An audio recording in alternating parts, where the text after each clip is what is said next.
এখন আমি রান্না করব ছিম পাতুরি, সেটা তোমাদের সাথে একটু শেয়ার করব। দেখি তোমরাও দেখো কেমন লাগে। প্রথমে কড়াইতে একটু কালো জিরে দিয়ে নেব। ছিম পাতুরি করতে আমার লাগবে ছিম, এর মধ্যে অল্প লঙ্কাও দিয়ে রেখেছি, যেহেতু মেয়ে খাবে এইরকম ভেঙে ভেঙে লঙ্কা দিয়েছি,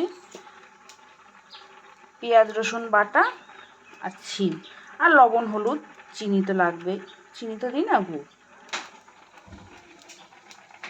প্রথমে ছিমগুলোকে ভেজে নেব।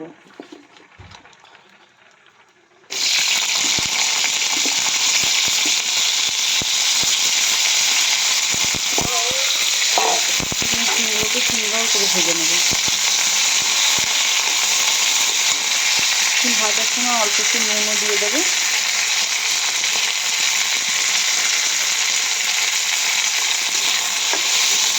ভাজা হয়ে গেলে আবার দেখাচ্ছি। ছিমটা ভাজা ভাজা হয়ে গেছে,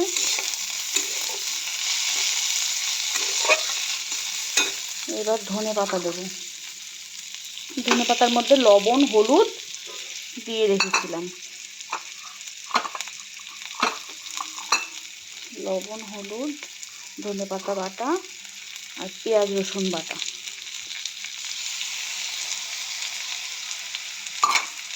এবার এটা দিয়ে ভালো করে কষে নেব, একদম শুকনো শুকনো করে সুন্দর করে কষে নেব।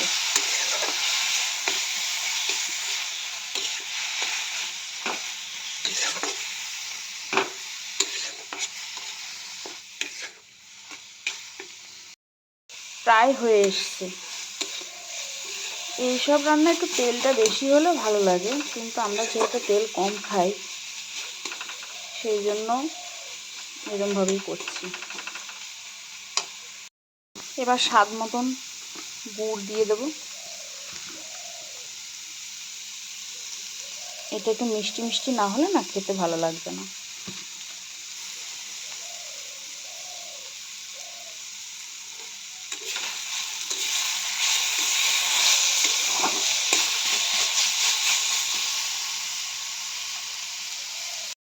আমার ছিম পাতুরি রেডি হয়ে গেছে।